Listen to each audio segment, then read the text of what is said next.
Thank you also, Roger, for putting this together, for having us all here at the Collège.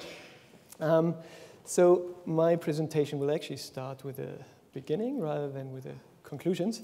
It will be about an analytic approach to integrating and evaluating climate change within economic models. And that's how I will start out, explaining that model. I will talk a little bit about the social cost of carbon, that is the optimal tax of carbon that Marty just discussed. I will be a little bit brief about uncertainty, even though it's in the title of the talk, but I want to skip towards some of the implications of this presentation for the Paris negotiation next month or the years to come, as Marty pointed out. So what are the main contributions to be expected from this presentation here? Well, I introduce a model which has an analytic solution and sort of very nicely decomposes the optimal carbon tax into the different contributions, but is supposed to have the same quantitative features or quantitative realism as some of the widely used integrated assessment models in policy advising, in particular the DICE model by Bill Nordhaus, which is probably the most wide used numeric model for integrated assessment. Another advantage of having such an analytic model is that if we want to integrate uncertainty, numeric approaches always run into what we call the curse of dimensionality under uncertainty. And if you have an analytic solution, you get rid of that curse of dimensionality. A little bit more in detail, what are some of the contributions? If you have this analytic solution, you see more detailed how different aspects of the discounting equation affect our optimal carbon tax and our welfare laws under certainty as well as under uncertainty. We can think quite deeply about the differences between having a stochastic natural system as opposed to having epistemological uncertainty, that is uncertainty in our minds. Like we don't understand the system completely, but over time we're actually going to learn about the system. And then perhaps the most interesting conclusion for Paris is that we understand better why the marginal damage curve in many of the integrated assessment models is pretty flat, which is something Marty just put in as an assumption into his talk, and I can give him a sort of profound model where it actually turns out to be flat. So that also implies that a cap might not be the most efficient thing to negotiate, and instead of promoting a tax, instead of a cap, promoting a tax like Marty, I will actually promote a compromise, which I call a smart cap, and that's based on another paper, which is joint work with Larry Karp. So what is an integrated assessment model? An integrated assessment model is basically a joint representation of climate and the economy. And here, in particular, in the most integrated assessment models, we have a standard economic growth model, sort of lower right-hand side. In the case of my model, which I call Gauval, this is a standard Ramsey growth model over here. It's production, labor, investment, technology, all of that goes into production. But then what we add in order to talk about climate change is a set of energy production sectors.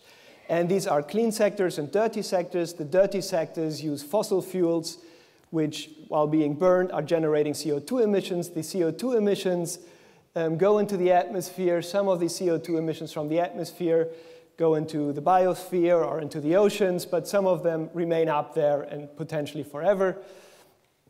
They cause radiative forcing, which we usually call the greenhouse effect. That increases our atmospheric temperature. A little bit of that is cooled away by the oceans, at least for some time. But overall, we get an atmospheric temperature increase that has negative repercussions on our production and then on consumption and social welfare. And all of that happens repeatedly, period by period, interactingly over a long time horizon. In the case of this model, an infinite time horizon.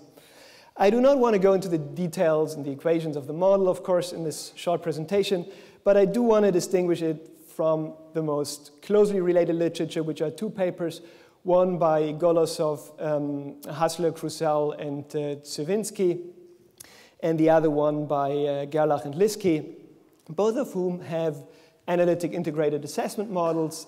But what I contribute on the climate part of things is that I actually have a full climate change model in there. So it's the first analytic model to really have a realistic model of temperature dynamics, which is kind of an important aspect of climate change. And then that actually means sort of I have a carbon cycle, as most models have, but also the highly nonlinear radiative forcing equation in there, capturing the greenhouse effect, and a coupled system of ocean-atmosphere temperature dynamics.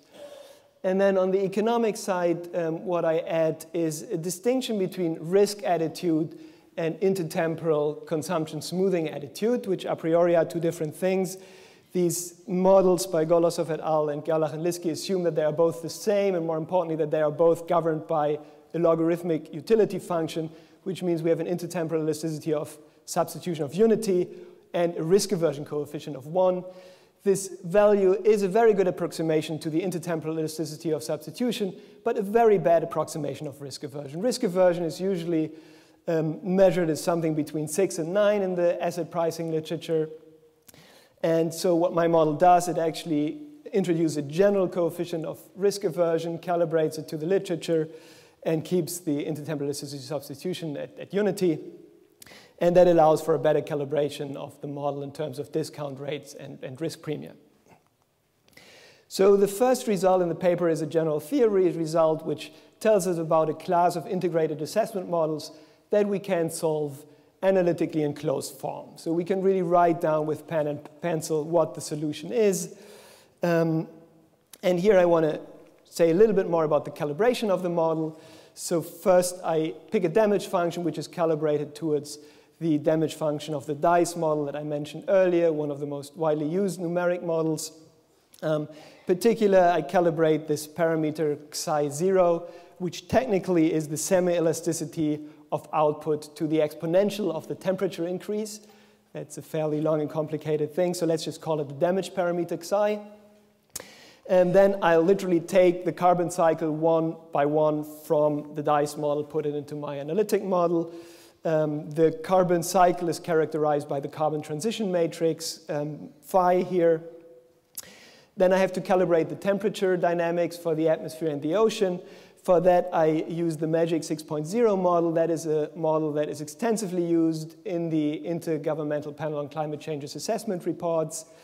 I find or calibrate that generalized heat transition matrix, which is sigma, and in particular one parameter that I call sigma force for forcing here, which captures the initial response of atmospheric temperature increase to the greenhouse effect and the radiative forcing.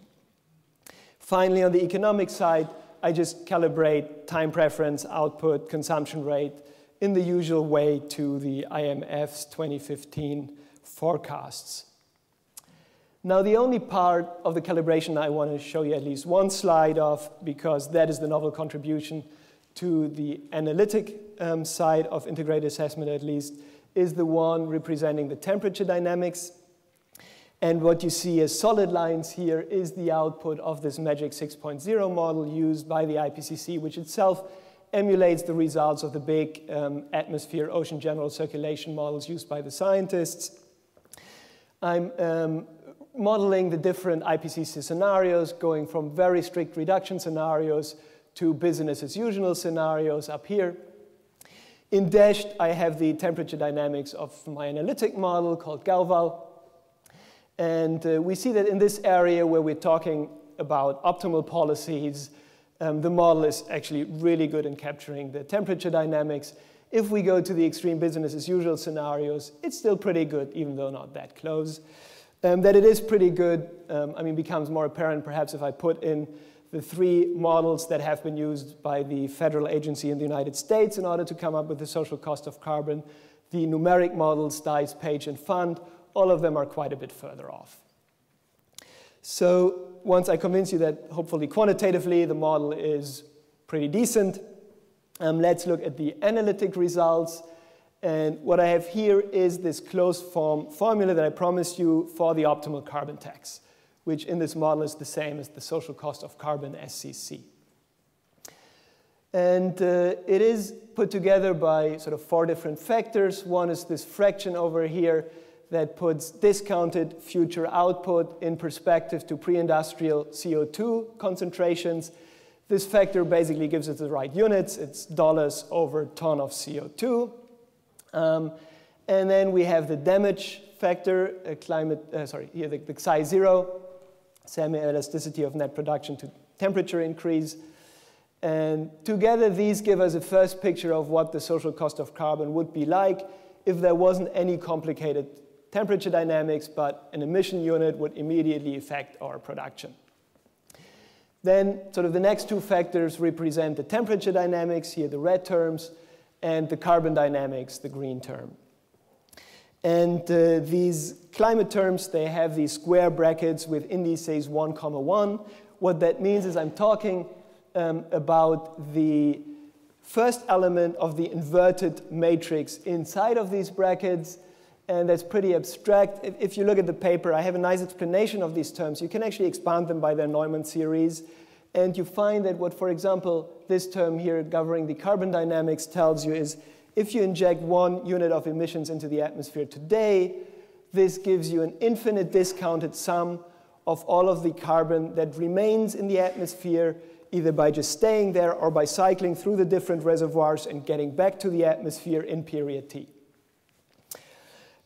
More details on that in the paper. I want to turn towards the quantification of this formula here.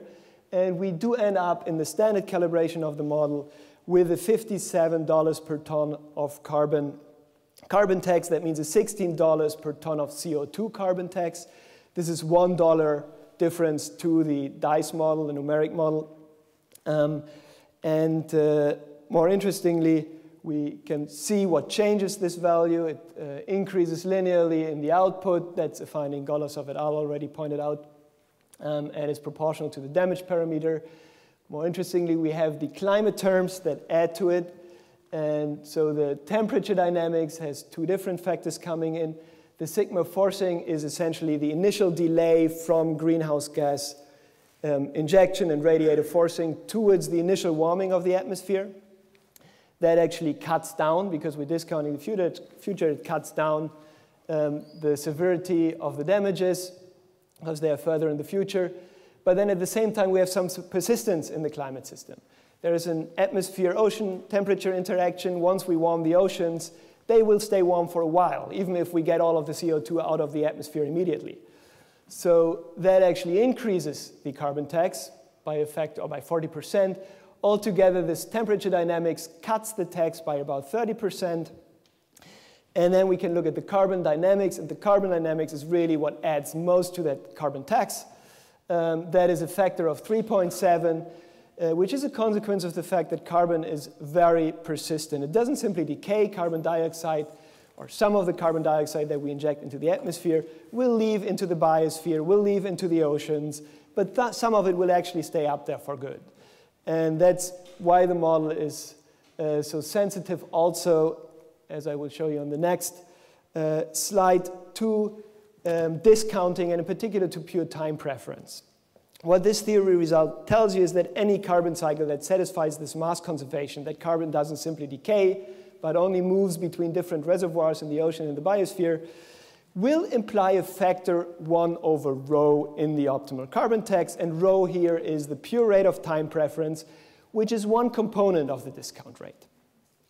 So we all know that climate change evaluation is pretty sensitive to the discount rates, but very often we assume that it's the consumption discount rate that matters. Consumption discount rate tells us how much we value a future unit of consumption. But really what this result tells you is that it's highly sensitive to the pure rate of time preference only, which is the intrinsic devaluation of future generations that we inject into these models. And is hardly sensitive to growth discounting, which is because damages are usually assumed to be proportional, at least approximately proportional, to our output. Now, there has been a long debate about the discount rate, and there are good arguments why we might not want to stick with the standard calibration of the model that I used here initially, which gives me, in my case, with the IMF 2015 data, a pure rate of time preference of 1.75%. For example, for normative reasons, Stern has argued very strongly that we should use instead 0.1%, because we're talking about consequences to the next generations. But also on the descriptive side, there is quite a bit of evidence from the asset pricing and the macrofinance literature and the long-run risk models that the pure rate of time preference is actually pretty close to 0.1%. And these are purely descriptive models. And then there are joint approaches to trying to disentangle individuals' time preference from generational time preference. And also they show us that we interpret what we observe in terms of market equilibria that derive from individuals that are planning for their own life cycles, then we rather end up with pure time preferences of 0.1% or in that neighborhood. If we plug that into our formula, we find a social cost of carbon of $660 per ton of carbon, or $180 per ton of CO2. And we can see, which is sort of the consequence of this proposition here, that most of this increase stems from that carbon cycle contribution and from the fact that carbon does not decay, but some of it actually stays up there for good. I want to be somewhat brief on the uncertainty summary here.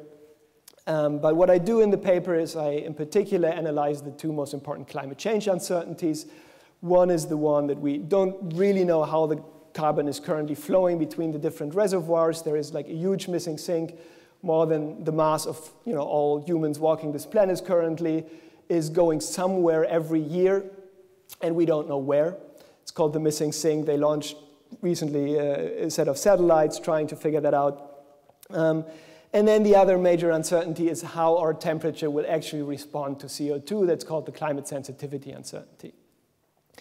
And what I find, if I compare these two uncertainty, we get by far the biggest welfare increase if we invest into a better understanding of the temperature response. The carbon flows where we have invested a lot are actually not that helpful. They're very interesting, but they don't increase welfare that much. And that's sort of in opposition to the deterministic part, where we see that the carbon dynamics is contributing the most. If we introduce uncertainty, what we add in for uncertainty, the temperature response becomes much more important. Then another interesting finding from that uncertainty part is that no matter what we analyze, these shocks in the natural system or this epistemological uncertainty in our heads, because we don't understand the system very well, we always end up with these equations or some sort of function of the distribution, uncertainty distribution's moment weighted by the according power of intertemporal risk aversion.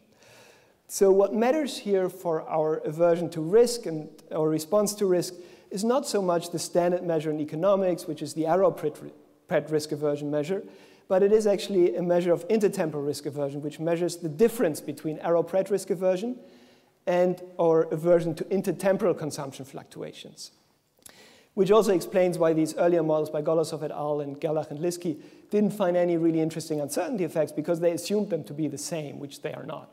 So we have to carefully take that intertemporal risk aversion into account when looking at climate change.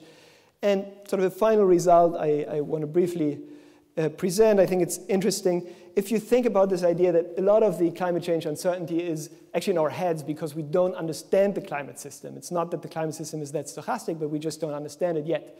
But that means we also anticipate that we will be learning in the future. And our observations, as well as our better computer models, will bring us information about how the long-run future evolves. And we can think of these as learning shocks. And these learning shocks act very much like very persistent shocks to the climate system. Like formally they're equivalent to highly persistent shocks.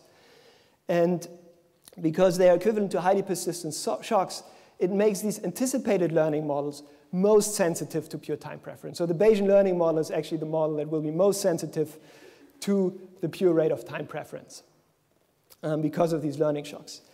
Now, I want to switch over a little bit to its consequences for the negotiations here in Paris next month.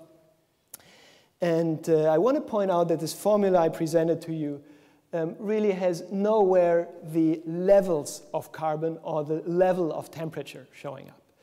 That implies we have a flat marginal damage curve over here. And what a flat marginal damage curve implies is, if we go back to Marty's contribution, in particular his paper of '74, we probably want to keep the price of emissions fixed and not the quantities.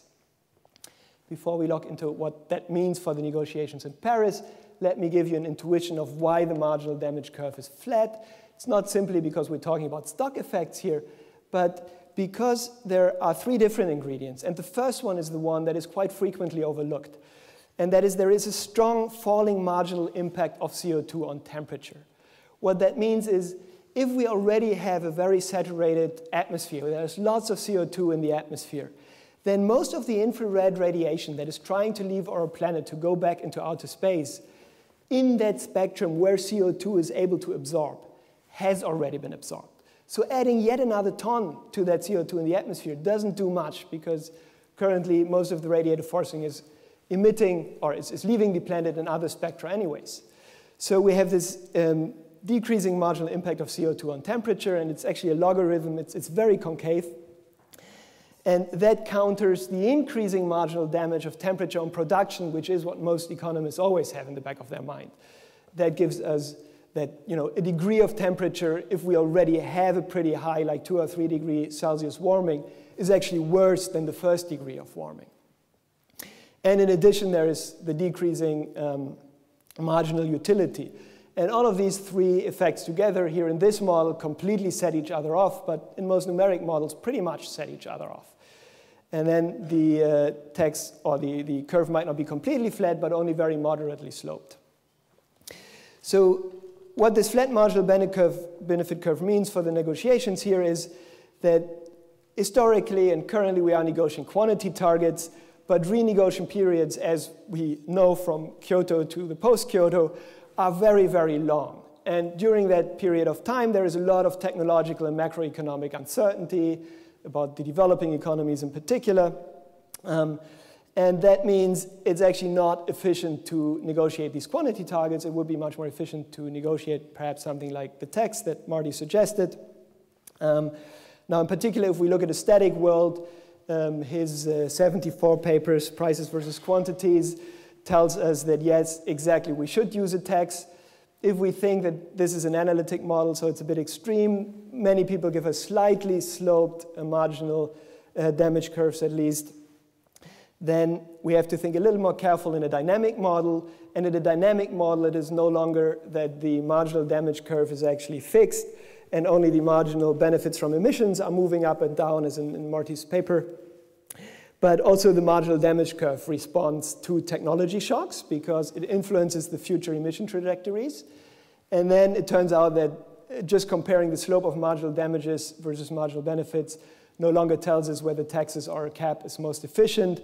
We're currently, this is work with my colleague Larry Karp, we're trying to quantify that within these models. But what we actually promote there is that we should just use what we call a smart cap. And that is what we say the optimal compromise between a tax and a cap.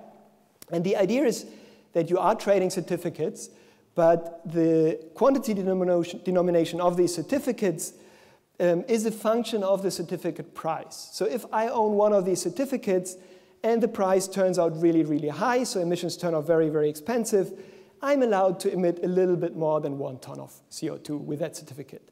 If prices are very, very low, I will not be allowed to emit the full ton of CO2 owing that certificate. And in general, depending on how you pick that price response or quantity price response, you can get the optimal efficient rule for anything like a flat marginal benefit curve or a completely vertical marginal benefit curve. As importantly, if we think about the negotiations in Paris, I think it has actually some negotiation advantages to use such a more efficient policy tool. And I mean, first, it is a compromise between the advocates of a tax and the advocates of the cap. It uses existing markets that we have already built in terms of cap and trade systems, the institutions. And perhaps most importantly, it enables us to make a compromise in negotiations that turns out to be optimal.